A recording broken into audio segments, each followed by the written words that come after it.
Question number first, exercise 6.3. If the given figure, sides QP and RQ of triangle PQR are produced to points S and T respectively, if angle SPR is equal to 135 degree and angle PQT is 110 degree, then find angle PRQ. That angle. Okay. So listen students. Here is the figure for the following questions. तो आप क्या देख रहे हो बच्चों कि ये angle which is the angle QPR and angle SPR, इन दोनों का जो सम होगा वो 180 डिग्री होगा लीनियर प्लेट से, तो वहाँ से हम एंगल QPR निकाल सकते हैं। अगर आप ये एंगल निकाल लो तो उस केस में angle PQT must be exterior angle for the triangle PQR। तो आप जो है एक्सटीरियर एंगल की प्रॉपर्टी भी लगा सकते हो, क्योंकि आपको ये एंगल मिल चुका होगा और ये एंगल पता है, तो 110 डिग्री इक्वल टू होगा angle P plus angle R। तो आपका R निकल जाएगा, वो भी कब, जब P निकल चुका हो। चलिए देखते हैं। सिंस स्टेटमेंट स्टार्ट करते हैं। Angle SPR plus angle QPR equal to 180 degree because linear pair की वजह से ये हो जाएगा। देखो भाऊ, angle SPR plus angle QPR, इन दोनों का जो सम होगा 180 डिग्री बराबर होगा, और ये लीनियर पेयर की वजह से हो रहा है बच्चों, ठीक है ना। So this implies angle SPR 135 degree plus angle QPR unknown है equal to 180 degree. So angle QPR equal to 180 minus 135 and it gives 45 degree. Check कर लेना जी। So angle QPR is 45 degree. अब डायग्राम में अपडेट कर दो थोड़ा सा लिख के, अभी हम निकाल चुके हैं QPR इक्वल टू 45 डिग्री। चलो अब बच्चों, जैसा कि आप देख रहे हो कि in triangle PQR angle PQT is the exterior angle. So we know that the property of the exterior angle, it is the sum of interior angle. तो दो इंटीरियर एंगल होंगे। इस अगर ये अगर बच्चों ये एक्सटीरियर एंगल है 100% है, तो ये किसका सम इक्वल होगा, ये इंटीरियर एंगल और प्लस ये इंटीरियर एंगल, अर्थात angle P plus angle R equal to angle TQP या एंगल PQT हो सकते हैं। Therefore angle PQT equal to, short में भी हम लिख सकते हैं angle P plus angle R, और नहीं तो पूरा अच्छे से लिखो angle QPR and plus angle PRQ, जिसके लिए हमें सॉल्व करना है।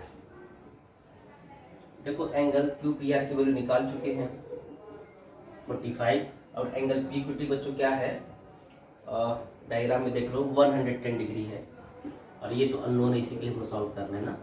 So angle PRQ equal to 110 minus 45 degree होगा, तो कितना आएगा, 10 में से 5 जाएगा तो 5, और क्या आएगा 10, 65 आएगा। चेक कर लो जी, यही हमारा रिक्वायर्ड सॉल्यूशन है, 65 डिग्री।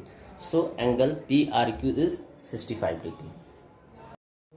नेक्स्ट क्वेश्चन है, in the given figure angle x equal to 62 degree, diagram को भी देखते रहिए, angle x equal to 62 degree which is angle YXZ और ZXY। एंगल ZXY भी कर सकते हैं, एंगल YXZ भी कर सकते हैं। Also it is given angle XYZ equal to 54 degree. देखो XYZ ये 54 एक कंप्लीट एंगल है, पूरा एंगल है 54 degree. And if YO and ZO are the bisector of angle XYZ and angle XZY respectively of triangle XYZ, then find angle OZY.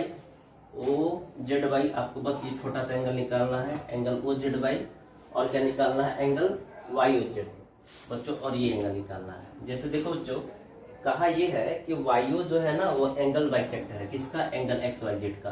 अर्थात अगर angle bisector है तो कंप्लीट एंगल 54 डिग्री है, तो 54 का हाफ कितना होता है, 54 का, आप जरा चेक कर लो, 27 होता है। तो ये भी 27 डिग्री होगा, ये भी 27 डिग्री होगा। आप इसको अपडेट कर देते हैं डायग्राम को, ठीक है। अच्छा, और OZ भी तो तुम्हारा क्या है, बाइसेक्टर एंगल है, एंगल XZY का। तो अगर ये एंगल मान लो अगर x है कुछ देर के लिए मान लो, तो ये भी एंगल तुम्हारा x हो जाएगा, या अगर ये एंगल 1 है तो ये भी तुम्हारा क्या हो जाएगा, एंगल 1 हो जाएगा, ठीक है। तो सबसे पहले बच्चों हम क्या करते हैं, एंगल सब प्रॉपर्टी लगाते हैं ट्रायंगल एक्स वाई जेड के लिए। क्यों? क्योंकि हमें पता है कि कंप्लीट एंगल यहाँ से लेके यहाँ तक 54 डिग्री है और ये 62 डिग्री है, तो एंगल जेड निकल जाएगा। और जब निकल जाएगा तो हमको ये भी पता है कि ओ जेड क्या कर रहा है, बाइसेक्ट कर रहा है एंगल एक्स जेड वाई का, एंगल एक्स जेड वाई को बाइसेक्ट कर रहा है O Z line. So half half हो जाएगा जो भी आएगा। चलिए तो देखो पहले को in triangle X Y Z short में लिख देते हैं, angle X plus angle Y plus angle Z equal to 180 degree. कैसे जाना? By angle sum property. चलिए अब बल देखिए बच्चों, ट्रायंगल एक्स वाई जेड में एंगल एक्स क्या है 62 डिग्री प्लस, और triangle X Y Z angle Y क्या है, देखो ट्रायंगल एक्स वाई जेड में एंगल वाई पूरा है 27 प्लस 27 अर्थात 54 डिग्री वाला। और एंगल जेड बच्चों अगर डायग्राम को अगर तुम देख रहे हो तो मैंने एंगल 1 एंगल आधा कर दिया है, 2 एंगल 1 भी लिख सकते हैं या रहने दो बाद में लिख लेंगे, एक्स जेड वाई लेते हैं। ठीक है, X Z Y equal to 180 degree. So angle X Z Y becomes क्या होगा, आप सोचो 180 डिग्री माइनस, बच्चों इन दोनों जोड़ करके सेपरेट करिए तो 4 2 6 और 6 5 11 116, छोटा करो 16 4 20 64 आ जाएगा। आप देख लेना 64 डिग्री आ जाएगा बच्चों। तो इस तरह से angle X Z Y equal to है 64 डिग्री। आप चाहो तो रेक्टेंगल बॉक्स में रखो इसको। अब स्टेटमेंट लिखते हैं, सिंस ओजेड बाइसेक्ट, इसको बाइसेक्ट कर रहा है बच्चों एंगल एक्स जेड वाई को, देयरफॉर तो अगर बाइसेक्ट करेगा तो उस केस में एंगल ओ जेड वाई क्या होगा, ओ जेड वाई ये एक्चुअली होगा क्या कि एंगल एक्स जेड वाई का हाफ होगा, एक्स जेड वाई का हाफ होगा, और एंगल एक्स जेड वाई निकाली 64, तो 64 का हाफ क्या होगा 32 डिग्री। तो बच्चों इस तरह से हमें पता चल गया ये जो एंगल 1 जिसको मैंने सपोज किया था हटा देते हैं, ये 32 डिग्री है, ये भी 32 डिग्री हो जाएगा। अलग अलग कर सकते हो, डायग्राम को अपडेट करते रहिएगा। चलिए तो पहला हमारा आंसर आ गया angle O Z Y equal to 32 degree. चलिए अब क्या निकालना है, एंगल वाई ओ जेड। देखो बच्चों in triangle O Y Z को जरा ध्यान से देखो, ये 27 डिग्री है, ये 32 डिग्री, ऑटोमेटिक निकल जाएगा। अगर किसी ट्रायंगल के अंदर 2 एंगल दिया हो और थर्ड एंगल निकालना हो तो एंगल सम प्रॉपर्टी लगाओ, और उसी एंगल सम प्रॉपर्टी को हम ऐसे कर सकते हैं कि third angle equal to 180 degree minus sum of 2 angle. ठीक है, एनी 2 एंगल। चलिए देखते हैं। तो now in triangle O Y Z या वाई ओ जेड जो भी लिखना चाहते लिख सकते हैं, in triangle Y O Z क्या होगा, angle Y O Z plus angle O Y Z ऐसे लिखते हैं, plus angle O Z Y equal to 180 degree. इसको भी हमने कहाँ से लिखा बच्चों, एंगल सम प्रॉपर्टी, बस लिखने का तरीका आपको पता होना चाहिए। ठीक है, angle Y O Z unknown है, इसी के लिए तो सब कुछ कर रहे हैं। Angle O Y Z 27 degree, angle O Z Y 32 degree equal to 180 degree. So angle Y O Z equal to होगा 180 माइनस, दोनों पर ऐड करो 7 + 2 9, 2 + 3 59, 60 60 121 आना चाहिए। देख लो, जी हाँ ये आएगा 121 डिग्री आ जाएगा। तो आप देख लो ये हमारा रिक्वायर्ड सोल्यूशन है बच्चों। ठीक है, बहुत ही आसान है। एंगल सम प्रॉपर्टी का यूज ज़्यादा हो रहा है, और दूसरा जो थ्योरम था हम लोग ने एक्सट्रीम एंगल की प्रॉपर्टी लगा रहे थे, यहाँ तो एंगल सम प्रॉपर्टी के यूज हुआ है। Question number 3, in the given figure if A B parallel to D and angle BAC is equal to 35 degree and angle CD is equal to 53 degree, then find angle DC. Listen student, here we see that AB is parallel to D, as you know that it is given that AB is parallel to D, angle BAC is equal to 35 degree, and it is given, and angle CD is equal to 50 degree, and it is given. Then you have to find angle DC. DC, that angle, okay? Listen. You know that AB parallel to DE and AC is the transversal line, so alternate triangle angle BAE must be equal to angle AED, so it is also 35 degree. Now in triangle DCE we can use angle sum property, so angle D is equal to 53 degree, angle E equal to 35 degree, so we can find value of angle DCE, which is angle DC is equal to क्या होगा 180 degree minus sum of angle D and E which is angle D plus angle E. अब कैसे करते देखो, सबसे पहले बच्चों दिया है A B parallel to D and A is the transversal line, A is the, you have to write statement transversal line, transversal, okay. So we can say that angle B A C ना, angle B A भी लिख सकते हो, no problem, equal to होगा angle A E D. कैसे जाना, alternate inter angle, ठीक है, A I A, you may write alternate inter angle, इसको ऐसे भी लिख सकते हो ना, alternate interior angle. So here see the diagram angle B A E, actually बच्चों it is given that angle B A C, actually angle BAE also written at angle BAC from the figure 35 degree, check कर सकते हो, angle BAC also written at angle BAE, ये भी 35 degree हो जाएगा। तो यहाँ हमारा क्या है 35 डिग्री है and it is equal to angle AED, ठीक है। अब डायग्राम को अपडेट करो, so angle AED it is 35 degree. Now in triangle DCE use the angle sum property which is angle D plus angle E plus angle C 180 degree, which is the angle sum property, angle sum property, okay. So here we see that angle D is 53 degree, angle E is 35 degree and we write angle C as angle DCE, DCE is equal to 180 degree. So angle DCE is equal to होगा 180 minus 3 plus 5 8 and 5 plus 3 8 88. So after solving we have 180 minus 88 it gives 92 degree, check कर लो, यही आपका solution होगा, angle DCE equal to होगा बच्चों 92 degree, this is our required solution. तो अब आते हैं अगले क्वेश्चन पे, question number 4। Question number 4, in figure if lines PQ and RS intersect at the point T such that angle PRT is equal to 40 degree, angle RQT is equal to 95 degree, angle TSQ is equal to 75 degree, then find angle SQT which is here, ठीक है। देखो बच्चों जो भी कुछ question में दिया है सब मेंशन है, तो बच्चे करो क्रॉस चेकिंग कर लेते हैं। Given that angle PRT is equal to 40 degree, PRT 40 degree, angle RQT 95 degree, RPT 95 degree, angle TSQ 75 degree, TSQ 75 degree, then you have to find angle SQT, okay। चलो देखो, in a triangle RPT we have a two angle 95 degree and 40 degree, so we can use angle sum property to find angle RTP। चलिए तो अब angle sum property इस triangle के लगाएंगे, वहां से एंगल टी फाइंड कर लेंगे। फिर हम देख रहे हैं कि एंगल RTP इक्वल टू होगा angle STQ which is the also equal to this angle, and by we can use vertically opposite angle। Actually यहाँ पे vertically opposite angle जब यूज करेंगे तो ये एंगल इसके इक्वल हो जाता है। तो पहले हम ना एंगल सम प्रॉपर्टी इस ट्रायंगल के लगाएंगे, फिर वर्टिकली अपोजिट एंगल से इसके इक्वल होगा।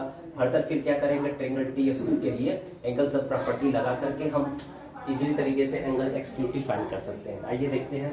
तो पहले लिखो इन ट्रायंगल RPT, शॉर्ट में लिख सकते हो angle R plus angle P और plus angle T equal to 180 degree. कैसे जाना, angle sum property, angle sum property, okay बच्चों। So here angle R gives 40 degree, angle P is 95 degree और plus angle T, we may write angle RTP, angle RTP equal to 180 degree. So angle RTP equal to बच्चों क्या होगा, पहले इन दोनों को add करके उधर ट्रांसफर करो तो 180 माइनस देखो कितना आएगा, 5 + 0 5, 9 + 4 135, सब्ट्रैक्ट करोगे तो आएगा 45 डिग्री, चेक कर लेना, 5 5 10 हाँ आ जाएगा, ठीक है। So angle RTP equal to है बच्चों 45 डिग्री। अब डायग्राम को अपडेट करो तो एंगल RTP क्या होगा 45 डिग्री, ठीक है। डायग्राम को भी अपडेट करते हुए चलिए। नाउ अब क्या करो, since angle STQ equal to है एंगल RTP, देखो कैसे, एंगल STQ इक्वल टू है एंगल RTP, कैसे जाना, vertically opposite angle, supporting statement जरूर हम लिखेंगे, vertically opposite angle. So this implies angle RTP ये हमें पता है 45 डिग्री है और ये किसके इक्वल हो गया, एस टी क्यू। अब डायग्राम को फर्दर अपडेट करो, ये भी 45 डिग्री हो गया। अब क्या करो फर्दर, आप in triangle T Q S में क्या लगाओ, एंगल सम प्रॉपर्टी। तो लिखो now in triangle T Q S, short में लिख सकते हैं angle T plus angle Q और plus angle S equal to 180 degree. ऐसी कौन सी प्रॉपर्टी है, एंगल सम प्रॉपर्टी। ओके, आप इसको ऐसे लिख सकते हो शॉर्ट में, ठीक है। So angle T which is angle T 45 degree. देखो बच्चों, जब एंगल टी कर रहे थे इस ट्रायंगल के एंगल टी इधर है, प्लस एंगल क्यू को आप लिख सकते हो एंगल एस क्यू टी, जिसको फाइंड करना है उसी के लिए सब कुछ कर रहे हैं हम लोग। And angle S which is the 75 degree equal to 180 degree. चलिए और सिंप्लीफाई करिए बच्चों। So angle S Q T क्या होगा, पहले इन दोनों को ऐड करके उधर ट्रांसफर कर दो। तो 180 माइनस, देखो 5 + 5 10 कैरी 1, 7 4 11 12 120, सब्ट्रैक्ट करोगे तो इसकी वैल्यू आएगी 60 डिग्री बच्चों आएगी, चेक कर सकते हो। So angle S Q T equal to 60 degree, this is our required solution. अब आते हैं अगले question, question number 5। Question number 5, in the given figure if P Q perpendicular P S, check करिए P Q perpendicular P S, so it is the 90 degree. P Q is also parallel to S R, P Q is parallel to S R, so use this symbol, it is represent both line are parallel to each other. Angle SQR is equal to 28 degree, SQR 28 degree, and angle QRT is equal to 65 degree, QRT is equal to 65 degree. Then find the values of x and y, here y, here x, ठीक है। देखो बच्चों सब कुछ figure में बना हुआ है, हमें फाइंड करना है x और y की। देखो कैसे याद करते हैं, देखो पहली बात तो देखो ये दोनों लाइन पैरेलल हैं, उस कंडीशन में आप देख सकते हो कि अल्टरनेट इंटर एंगल से angle P Q S it is equal to angle Q S R के, ठीक है। तो लिखो यहीं से लिख चलते हैं, since P Q parallel to S R या आर एस जो भी लिखते हैं, चाहो तो एस टी भी लिख सकते हो, कोई दिक्कत नहीं है। P Q parallel to S T भी लिखा जा सकता है, क्यों, क्योंकि हमें पता है कि P Q parallel to S R है, तो एस आर का ही पार्ट एस टी है, तो लिख सकते हो, कोई इशू नहीं है। P Q parallel to S R होने का सेंस है P Q parallel to S T भी है, ठीक है। And Q S is the transversal line, Q S is the transversal line. बच्चों क्यू एस तुम्हारा क्या है, ट्रांसवर्सल है, देयरफॉर तो प्रॉपर्टी क्या होती है, angle P Q S, angle P Q S equal to हो जाएगा angle Q S R, angle Q S R, ठीक है। या तुम एंगल क्यू एस टी भी बोल सकते हो, कोई दिक्कत नहीं है। कैसे जाना, अल्टरनेट इंटीरियर एंगल से। सो दिस इंप्लाइज, बच्चों ध्यान से देखो डायग्राम में एंगल पी क्यू एस को x कहा जा रहा है, सो x इक्वल टू हो गया एंगल क्यू एस आर, तो so angle Q S R is said to be x। तो बच्चों यहाँ से इसको x कह दो। अब जैसा कि आपको पता है कि in triangle S Q R angle Q R T is exterior angle, so exterior angle की प्रॉपर्टी से it gives 65 degree equal to x + 28, वहां से x आ जाएगा। इसको पहले लिखते हैं इन ए ट्रायंगल। देखो डायग्राम को भी अपडेट करते रहेंगे, जो जो डेटा मिलता जा रहा है, इससे क्या होता है ना कि हम डायग्राम को देख करके बच्चों सब समझ के लिखते हैं, मतलब जो भी कुछ मिलता जा रहा है हम डायग्राम को अपडेट करते हुए चल रहे हैं। तो in triangle S Q R, in triangle X Q R, angle Q R T is the exterior angle, angle Q R T is the exterior angle. So exterior angle की property आप पढ़ चुके हो, therefore angle Q R T equal to हो जाएगा, short में समझो x + 28, date में लिख रहा हूँ x + 28 डिग्री। कैसे जाना, this angle plus this angle equal to this angle, okay. So यहाँ से बच्चों हम x निकाल सकते हैं, तो यहाँ से एंगल क्यू आर टी क्या है, देखो 65 डिग्री है, इक्वल टू ये x + 28 हो गया। तो यहाँ से x इक्वल टू मिलेगा 65 - 28, सब्ट्रैक्ट करोगे देखो 37 आ जाएगा, ठीक है, चेक कर सकते हो, ठीक। तो बच्चों इस तरह से x की वैल्यू क्या आ गया, 37 डिग्री, अर्थात ये भी हमारा क्या हो गया 37 डिग्री, ठीक है ना। चलो अब हम y निकाल सकते हैं, एंगल सम प्रॉपर्टी, इसके लिए इन ट्रायंगल यस है ना, ये in triangle P Q S. चलो in triangle P Q S क्या देख रहे हो, angle p plus angle q plus angle s equal to 180 degree. कैसे जाना, एंगल सम प्रॉपर्टी, ओके, इस प्रॉपर्टी को लिखोगे। चलिए सब वैल्यू पता है, नोट करते जाइए। Angle p which is 90 degree, P बच्चों, प्लस एंगल q x जो कि 37 है, एंगल s जो कि y है इक्वल टू 180 डिग्री, और 90 plus x 37 plus y equal to 180। So बच्चों y इक्वल टू क्या होगा 180 माइनस 90 प्लस 37 127। इसको अच्छे से सब्ट्रैक्ट करिए तो y की वैल्यू बच्चों देखो क्या आएगा, हाँ ठीक है 53 आएगा, 53 डिग्री आएगा, यही हमारा आंसर है, ठीक है ना। So x equal to 37 degree and y equal to 53 degree. अब आते हैं क्वेश्चन नंबर 6। क्वेश्चन नंबर 6 देखो, कह रहा है कि in the figure the side QR of triangle PQR, triangle PQR का साइड QR इसको बढ़ाया जा रहा है इस तक, वो लिखा है is produced to a point S if the bisector triangle PQR and PRS। ध्यान सुनो, angle PQR and angle PRS के जो बाइसेक्टर हैं T पे मिल रहा है। देखो बच्चों कहाँ है एंगल PQR, देखो ये एंगल PQR है, ये वाला एंगल। तो एक्चुअली में एंगल PQR का जो बाइसेक्टर लाइन है वो QT है और एंगल PRX का जो बाइसेक्टर लाइन है वो RT है। तो QT और RT आपस में कहाँ मीट कर रहे हैं, T पे। इसलिए कंफर्म हो रहा है कि QT इज द बाइसेक्टर। सो अगर ये एंगल 1 है तो भी एंगल 1 हो जाएगा। इसका QT is the bisector of angle PQR। So angle PQT is equal to angle TQR। अभी हम लिख देंगे इस चीज को, कैसे एंगल 1 हुआ, एंगल 1 हुआ डायग्राम से समझ लो। Also it is given that RT is the angle bisector of angle PRS। So अगर ये बच्चों एंगल 2 है तो भी एंगल 2 होगा।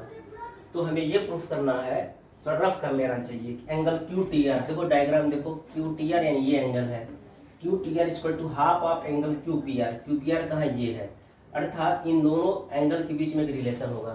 तो हम क्या करेंगे, पहले तो इसको हम समझाते हैं कि कैसे ये दोनों एंगल 1 हुए, क्यों एंगल 2 हुए, और इन दोनों की सहायता से प्रूफ करेंगे। देखिए कैसे, बहुत ही आसान है।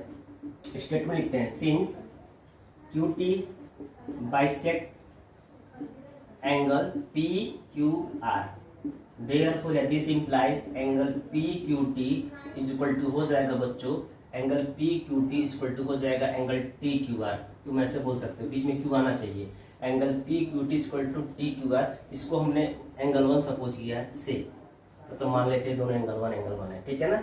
आल्सो RT जो लाइन है वो बाइसेक्ट कर रहा है किसको, एंगल एंगल PRS। ये सब गिवन है, ये कैसे जाना, ये सब के सब बच्चों गिवन है। So this implies angle PRT equal to होगा angle TRS equal to angle 2। इसको भी आप से मान लो, एंगल 2 से मतलब दोनों एंगल 2 हो गया। डायग्राम को मैच करा लो, डायग्राम से इसको मैच कराओ, angle PRT equal to angle TRS। चलिए अब देखो बच्चों, हमें ये प्रूफ करना है angle QTR equal to half times angle QPR। तो सिंपल फंडा ये है कि एंगल QTR देखो किस ट्रायंगल में है, तो ट्रायंगल देखो ट्रायंगल है ये QTR में, ठीक है। तो हम ट्रायंगल QTR का यूज करेंगे। तो देखो QTR में हम क्या करें बच्चों कि एक तरीका तो ये है कि आप जो है चाहो तो एक्स्ट्रा एंगल प्रॉपर्टी लगा दो। पहले हम एंगल QPR भी निकाल सकते हैं। देखो एक तो ये जो बीच का एंगल बच जा रहा है ना, इसको कुछ देर के लिए मान लेते हैं, इसको हम एंगल 3 मान लेते हैं। चलो आप इसको एंगल 3 मान लो, तो छोटा सा रह गया है, ठीक है। तो आप यहीं पे कहीं लिख देना, चलो लिख देते हैं, लेट बस इसी को मान लेते हैं। क्या मान लेते हैं, let angle PRQ equal to angle 3 है। अब इससे फायदा क्या होगा, इससे ये फायदा होगा बच्चों कि अब हम प्रॉपर्टी लगा सकते हैं, क्या कि एंगल 3 प्लस एंगल 2 और plus angle 2 equal to 180 degree linear क्या होता है, स्ट्रेट एंगल है, क्योंकि ये क्या है, ये स्ट्रेट लाइन है। तो लगाओ, सिंस एंगल 3 प्लस एंगल 2 और plus angle 2 equal to 180 degree. तो बच्चों यहाँ से एंगल 3 बराबर मिल जाएगा 180 डिग्री माइनस एंगल 2 होगा। उधर ट्रांसफर करोगे जब 2 एंगल 2 होगा। इसको रेक्टेंगल बॉक्स में रखो, ठीक है, इससे जरूरत पड़ेगी, ठीक है। इससे पहले क्या लिख सकते हो, आखिर में क्या हुआ, तो ऐसे लिख देना कि since QRS is a straight line, QRS is a line, therefore we can write angle 3 plus angle 2 plus angle 2 180 degree. So angle 3 equal to 180 degree minus 2 angle 2। अब इसका यूज कैसे करेंगे, अब देखो, अब बच्चों देखो, इन ट्रायंगल PQR इसको लेके चलते हैं। देखो in triangle PQR angle sum property लगाओ, angle P plus angle Q और plus angle R equal to 180 degree. This is said to be angle sum property. कैसे जाना? Angle sum property. ओके बच्चों, एंगल P को जरा diagram में देखो। देखो हमें जो प्रूव करना है ना, वही एंगल P में एक रिलेशन है जिसको हम लोग एंगल QPR कर रहे हैं। इसको QPR ही लिखो, प्लस एंगल Q, ध्यान से देखो यहाँ से यहाँ तक 2 एंगल 1 है, अब प्लस एंगल R जो निकाले वो एंगल 3 है इक्वल टू 180 डिग्री। अब एक काम करो, एंगल 3 की वैल्यू यहाँ से पुट कर दो। सो angle QPR plus 2 times angle 1 अब प्लस एंगल 3 क्या है बच्चों? 180 डिग्री माइनस 2 एंगल 2, तो 180 degree minus 2 angle 2 equal to 180 degree. अब 180 डिग्री यहाँ भी दोनों तरफ कट जाएगा, तो क्या बचेगा? Angle QPR plus 2 angle 1 minus 2 angle 2, 2 angle 1 minus 2 angle 2 equal to 0 हो जाएगा। थोड़ा और सिंप्लीफाई करिए, एक काम ये कर सकते हो बच्चों, एंगल QPR इक्वल टू हो जाएगा 2 कॉमन उधर ट्रांसफर कर दो, ये 2 एंगल 2 माइनस 2 एंगल 1 होगा। अब दोनों में 2 कॉमन ले लेते हैं, एंगल 2 माइनस एंगल 1 होगा। In triangle QTR here we see that angle PRS is angle TRS is exterior angle। देखो तो ऐसे लिखते हैं, रेक्टेंगल प्रॉपर्टी लगाओ, इन ट्रायंगल QTR कॉमा लगाओ, angle TRS is the exterior angle. साफ साफ दिख रहा होगा आप लोगों को। तो यहाँ से आप एक्सटेंगल प्रॉपर्टी लगाओ, तो एंगल TRS जो कि एंगल 2 है इक्वल टू होगा सम ऑफ इंटीरियर एंगल जो कि एंगल Q है और प्लस एंगल T है। बच्चों एंगल TRS क्या है? एंगल 2 है, और एंगल Q क्या है? एंगल 1 है, और प्लस एंगल T को फुल फॉर्म में क्या लिख सकते हैं? एंगल QTR लिख सकते हैं, चेक कर सकते हैं। यही ना एंगल T है तो एंगल QTR हो गया। तो यहाँ से बच्चों तुम देखो तो angle 2 minus angle 1 equal to हो गया एंगल QTR। अब देखो इसको हमने रेक्टेंगल बॉक्स में रखा था, हमारे फर्स्ट है, तो हम क्यों ना एंगल 2 माइनस एंगल 1 की वैल्यू यहाँ पुट कर दें। तो लिखो देयरफॉर, अब हम लिख सकते हैं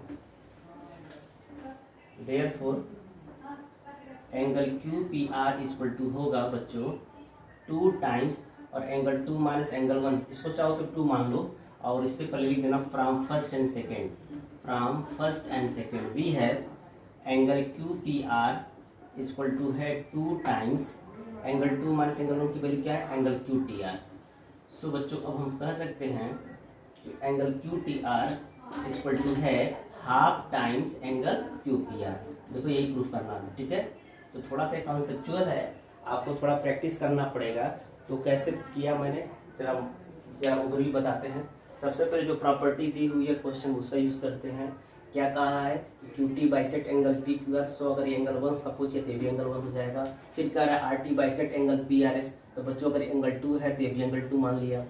अब मान लेते हैं जो थोड़ा सा जो एंगल बच जाता है इसको एंगल 3 मान लेते हैं। अब हम क्या किया हमने कि एंगल सम प्रॉपर्टी से एंगल PQR निकाल दिया। किस ट्रायंगल में? PQR। ऐसा कैसे जानेंगे कि कौन से ट्रायंगल चलना है? देखो जो हमें प्रूफ करना है उसमें एंगल QPR आ रहा है, तो ये बताओ एंगल QPR किस ट्रायंगल में लाइक करेगा? जाहिर सी बात है ट्रायंगल PQR में लाइक करेगा। तो वहां से मैंने एंगल QPR में निकाला जो एंगल 1 और एंगल 2 के टर्म्स में आ गया, ठीक है। और हमने एंगल 3 एंगल 2 में एक रिलेशन स्टेबलाइज कर दिया जो कि ये। फर्दर फिर क्या किया मैंने? ट्रायंगल QTR लेके चला, क्योंकि हमें पता है कि एंगल QTR ट्रायंगल QTR में आएगा। तो इस ट्रायंगल का इस्तेमाल किया, एक्सटेंसिव प्रॉपर्टी लगा दिया। अब इन दोनों की सहायता से हमने बच्चों को प्रूव कर दिया। थोड़ा सा आप इसको प्रैक्टिस करिएगा तो ये तैयार हो जाएगा। बहुत ही आसान था, बस प्रैक्टिस की जरूरत थी।